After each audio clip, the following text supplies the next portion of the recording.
Welcome back, JAGs. I'm Aubrey Warmke, and today we'll discuss the policy for getting stuff out of your car, we'll highlight the new book club at Johnson, and we'll get sports updates as our teams advance. This is JAG TV.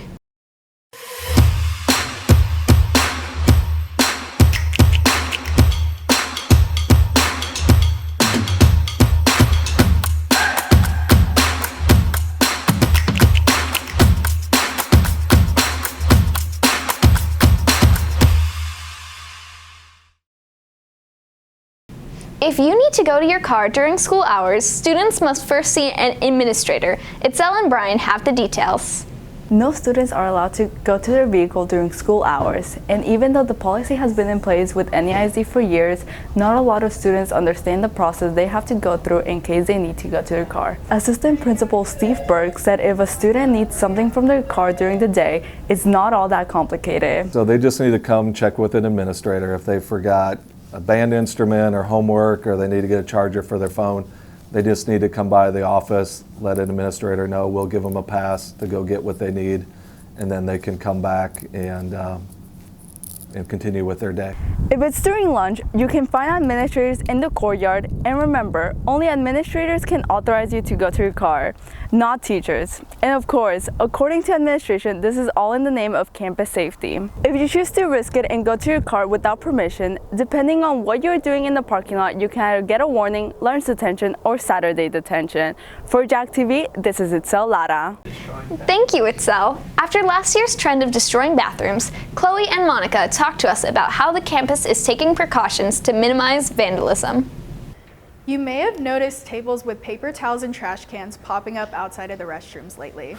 The reason for this change, along with leaving the main restroom doors open, is vandalism in the boys' restrooms and improper use like flushing paper towels. The tables were suggested by head custodian Hector Cervantes and daytime custodian Teresa Aldrete back in the first semester, but it actually started being used a few weeks ago. Additionally, employee-only restrooms have been added because of water shutoffs during winter break that caused some faculty restrooms to stop working properly. Assistant Principal Steve Berg manages campus facilities and says the solution is simple. Just treat our restrooms like you would at your restroom at home. So if your mom or dad was going to walk in there, make sure it's clean like you would keep it at home as well. Although the restrooms are cleaned daily, the campus is still experiencing a shortage on custodians. If you notice toilet paper or paper towels running low in the restrooms, let a teacher know so it can be restocked. And remember, administrators are continuing to monitor for hallway passes and crowding in the restrooms. For JAG TV, this is Chloe Jordan. Now, back to you, Aubrey. For a quick look around our community, here's HSA. If you haven't been paying attention, here's what's happening around the Alamo City this month. A Mardi Gras Artisan Show is being held at Riverwalk for 3 days this month, starting February 17th and lasting until the 20th. The show will include handmade art available to buy, such as jewelry, pottery, paintings, and more. A great way to get a closer view of the night sky is by visiting the Scobie Planetarium and Scaling Observatory. The planetarium features shows that are all family-friendly and guides the audience through our solar system. You can start off the spring season warmly by visiting Bakadon Ramen, located in the village at Stone Oak. The restaurant is open from 11 a.m. to 8 p.m. weekly and features a delicious selection of different types of ramen to enjoy, along with stone pots and rice bowls. Coming to the historic Market Square this month is the Rodeo Roundup. The Roundup will take place on the 25th through the 26th and will last from 10 a.m. to 6 p.m. The festival will include rodeo festivities, live music, and food booths. That's what's happening this month in San Antonio. See you next time with more from HSA. The campus recently welcomed its very own book club. Here are Danny and Lily with the details. Junior McKenna Luxa has started a book club available for all Johnson students to join. Students in the club read a chosen title and come to a meeting to discuss the book, ask questions, and enjoy refreshments. If this is something you'd like to do, you can keep track of this new group and get updates from their Instagram page. When I was looking for clubs to join my junior year, they didn't have any book clubs, so I was trying to look for a book club, but they didn't have one, so I decided I would start my own. So it took me a while to start it up, but that's why I decided to start the book club. You can look on our Instagram, and that's where I'm going to be posting all the meeting dates, what books we're reading, and everything else that will be pertaining to the book club will be on there. The club meets in the NPR room usually before or after school. The first book chosen by the club was Silent Patient. New titles will be announced on their Instagram page. And the club meets once everyone has had a chance to finish the title. From JAG TV, this is Danny Butler. Now, here's Jordan with JAG Sports. What's up, Jags? Welcome back to JAG Sports. Last week here at Littleton Gym, the Lady Jags finished up their regular season beating Marshall 53-24, but their season wasn't done just yet. They advanced to round 1 of the playoffs and took on the East Central Hornets, where they won a hard-fought battle to advance to round 2.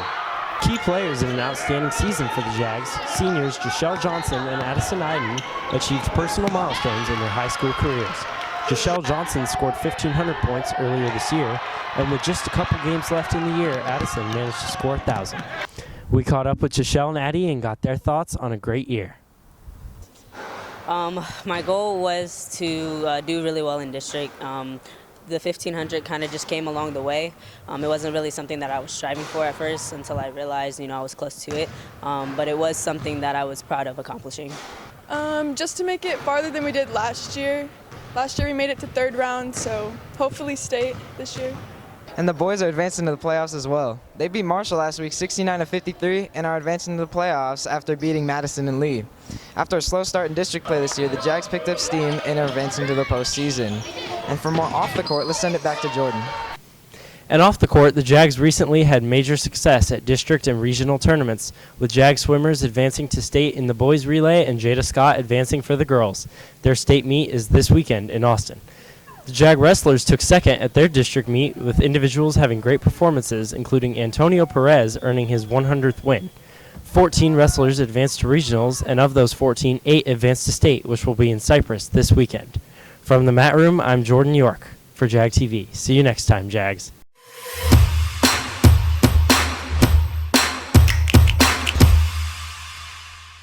Thank you, Jordan. Now here's Naima and Madison, who take us to a place to enter a new reality. Zero Latency is a virtual reality arcade that offers multiple games and experience in a virtual world. But if you're looking for something a little more hands-on, there's another option right next door. It's 2 venues in one. Our first venue is our Zero Latency VR Arena. And so it is a free roam experience, a little different than the traditional VR experience at a lot of places here in town. So a traditional place is going to be where you are stuck in a confined spot and usually have like a cord connected to you. With us, it's completely free roam, so no cords connected to you. You have 2,000 square feet of completely free roam VR. And so all of our games are built to the actual game space itself, so you can play up to 8 players per game, and everybody plays the same game. And yeah, it's pretty much just the gist of like what free roam VR is. It is $34.99 per person for a 30-minute experience. For our axe throwing venue, we have it's $25 per hour. Located at Redland Road in 1604, this place is perfect if you're looking for something new but not trying to venture too far from home. To learn more about Zero Latency, go to ZeroLatencyVR.com. And now back to the studio. For more updates before our next show, be sure to follow us on Instagram at JAG Student Media or on Twitter at MyJagNews. That's all for today. See you next time, Jags.